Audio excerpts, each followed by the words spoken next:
विद्यार्थी मित्रांनो, आणि आपल्याला आज बघायचं आहे नवोदय गुरु ॲपवर जी बॅच सुरू झाली आहे तिच्याबद्दल माहिती. आणि EVS हा नवीन विषय आलेला आहे.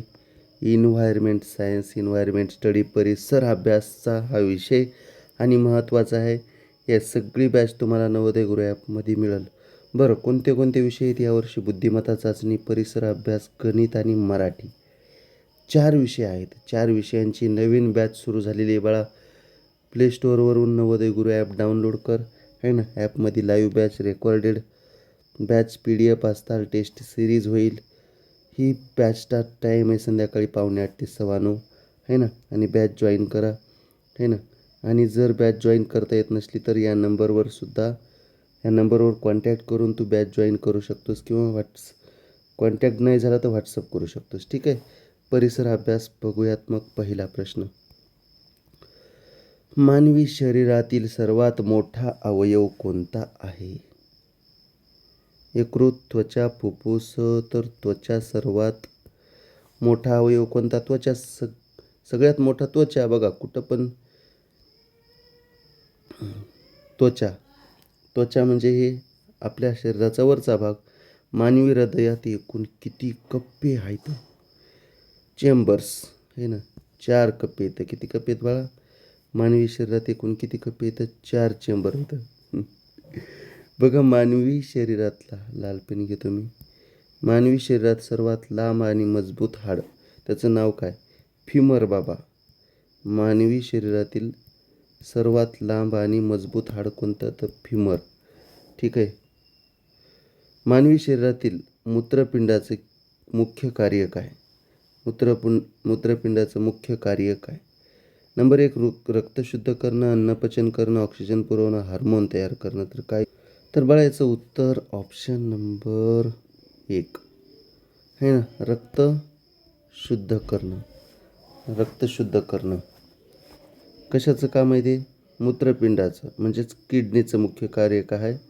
किडनीचं मुख्य कार्य रक्त शुद्ध करणं. आणि हे तर प्रश्न लई सोपा आहे. एका प्रौढ मानवी शरीरात एकूण किती हाडे असतात? तर 150, 260, 300, 206 हाडे असतात. 206 लक्षात ठेवा. एका प्रौढ मानवी शरीरात किती हाडे असतात? 206. आणि सर्वात लांब आणि मजबूत हाड कोणतं? फ्युमर. आणि सर्वात लहान हाड कुठं असते? तर कानामध्ये असते. आणि बघा हो, 5वी नवोदयची नवीन बॅच सुरू झालेली आहे. नवीन अभ्यासक्रम नवोदयचा आलेला आहे. प्ले स्टोअरवरून जा, नवोदय गुरु ॲप डाउनलोड करा, किंवा ते जमत नसलं तर या नंबरवर कॉन्टॅक्ट करा. कॉन्टॅक्ट नाही झाला तर व्हॉट्सअप करा, ठीक आहे. नवोदय बॅच जॉईन करायची म्हणून. कोणत्या ग्रंथीला मास्टर ग्रंथी म्हणतात? मास्टर ग्रंथी. तर पिट्युटरी ग्लँड. कोणती ग्लँड? पिट्युटरी मास्टर ग्रंथी म्हणजेच पिट्युटरी ग्लँड. लाल रक्तपेशींचं कार्य कोणतं? लाल रक्तपेशी, त्यालाच WBC म्हणजे व्हाईट ब्लड सेल, आणि लाल म्हणजेच काय? रेड. R म्हणजे रेड ब्लड कार्पुस सेल. त्याच्यानंतर बघ,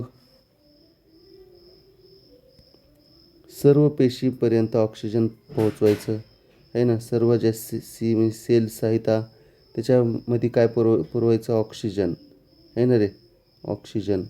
ऑक्सिजन काय करायचं? पोहोचवायचं. सर्व पेशीपर्यंत ऑक्सिजन पोहोचवायचं. मानवी शरीरात पचनाची प्रक्रिया, पचन म्हणलं की लहान आतड्यात पचन होते बघा. आपण खाल्लेलं सगळं लहान आतड्यामध्ये पचन होते, आहे ना. त्याच्यानंतर बघ, पित्त कोणत्या अवयवाद्वारे तयार केलं जाते? पित्त कुठं तयार होते? तर यकृत, लिव्हरमध्ये, ठीक आहे. पित्त कोणत्या अवयवाद्वारे तयार केलं जाते? तर यकृताद्वारे. यकृताला इंग्लिशमध्ये काय म्हणतात? लिव्हर. बघ बाळा, रक्ताच्या गुठळ्या तयार होण्यास, ब्लड क्लॉटिंग, कोणत्या पेशी मदत करतात? रक्ताच्या गुठळ्या तयार होण्यास रक्तबिंबिका, प्लेटलेट्स, आहे ना. म्हणून म्हणतात प्लेटलेट कमी झाल्या तर दवाखान्यात जा, सलाईन लावा, आहे ना रे. कारण प्लेटलेट्स जर वाढल्या तर ही सगळी प्रक्रिया होती. रक्ताच्या गुठळ्या कोणत्या पेशी मदत करतात? तर रक्तबिंबिका, गुठळ्या तयार होण्यास. त्याच्यामुळे प्लेटलेट्स वगैरे WBC RBC व्यवस्थित असले पाहिजे, आपण म्हणतात ना. नवोदय गुरु ॲप लगेच बघा, बॅच जॉईन करायची असेल तर डाउनलोड कर आणि कोर्स जॉईन कर. मानवी रक्ताचे सामान्य मूल्य 7.4. सामान्य pH म्हणतात त्याला, मानवी रक्ताचा pH आहे ना. सामान्य pH किती आहे? 7.4. हा प्रश्न महत्त्वाचा आहे. मेंदूचा कोणता भाग शरीराचा तोल सांभाळतो? आहे ना. मेंदूचा असा कोणता भाग आहे? मेंदू, ब्रेन. तर शरीराचा तोल सांभाळणारा तेल नाही रे, तोल बॅलन्स सांभाळणारा सेरिबेलम नावाचा भाग असते. सेरिबेलम मेंदूमध्ये ते काय करते? शरीराचा तोल सांभाळण्याचं काम करते. कोणता? सेरिबेलम. बघा, मानवी शरीरातील कोणता अवयव प्रकाश आणि रंग ओळखण्यास मदत करते? तर प्रकाश आणि रंग आपला कशाने दिसतात? डोळ्यानं तर दिसतात. त्यानंतर 14वा प्रश्न, 14वा, श्वसन प्रक्रियेदरम्यान मानवी शरीरात कोणता वायू आत घेतला जातो? आपण आत कोणता घेतात? ऑक्सिजन. आत कोणता घेतात? ऑक्सिजन. O2 नाही, O2 आहे ना. आत वायू कोणता घेतात? ऑक्सिजन. आणि बाहेर सोडतात कार्बन डायऑक्साईड. मानवी शरीरातील सर्वात लांब पेशी कोणती? तर न्यूरॉन्स, चेतापेशी. मानवी शरीरातील सर्वात लांब सेल कोणती आहे? सेल्स म्हणजे पेशी, तर चेतापेशी.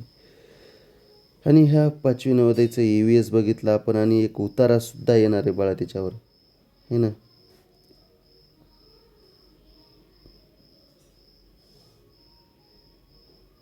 थोडं कमी केलं मी.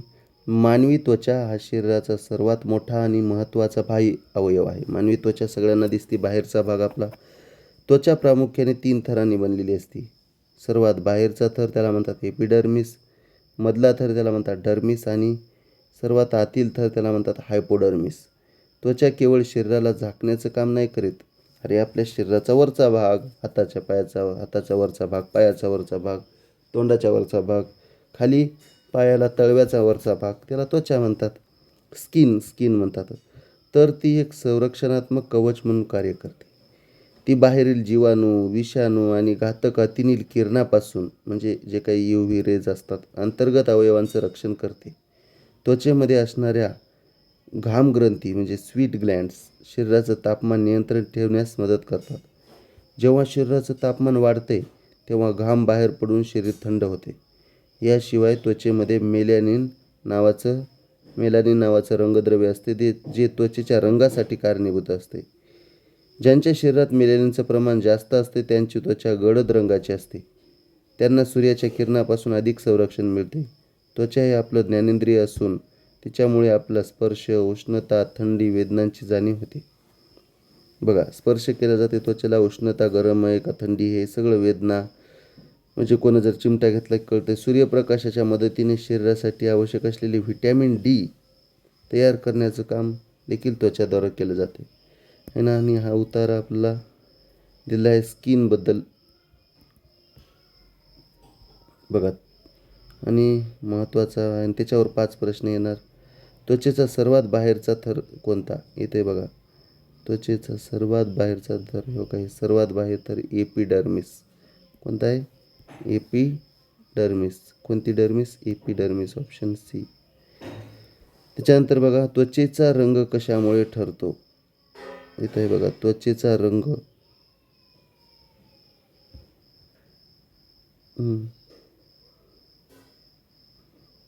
त्वचेमध्ये मेलॅनिन नावाचे रंगद्रव्य असते, जे त्वचेच्या रंगासाठी कारणीभूत असते. मेलानिन. Option B. त्वचेद्वारे कोणते जीवनसत्व तयार केले जाते? Vitamin A, vitamin B, vitamin C, vitamin D. आपण शेवटच्या ओळीत बघितलं, इथे बघा, है ना, व्हिटॅमिन D. त्याच्यानंतर बघा 19वा प्रश्न बाळा, शरीराचे तापमान नियंत्रित ठेवण्यास त्वचेतील कोणते घटक मदत करतात? तापमान नियंत्रित ठेवण्यासाठी, शरीरातील तापमान नियंत्रित ठेवण्यासाठी, इथे बघ,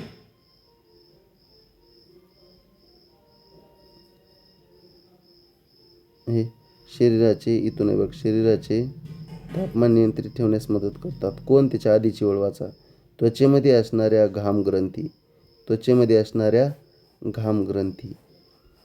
काय येते बाबा? घामग्रंथी. आणि उतार्यानुसार मेलॅनिनचे प्रमाण जास्त असल्यास काय फायदा होतो? मेलॅनिनचं प्रमाण जास्त असल्यास काय फायदा होतो? इथे हे बघा, मेलेनिन नावाचे रंगद्रव्य त्वचेच्या रंगासाठी कारणीभूत. ज्यांच्या शरीरात मेलेनिनचं प्रमाण जास्त असते त्यांची त्वचा गडद रंगाची असते. त्यांना सूर्याच्या किरणापासून संरक्षण मिळते. म्हणजे सूर्याच्या किरणापासून, उत्तरानुसार सूर्याच्या किरणापासून काय मिळते? संरक्षण मिळते.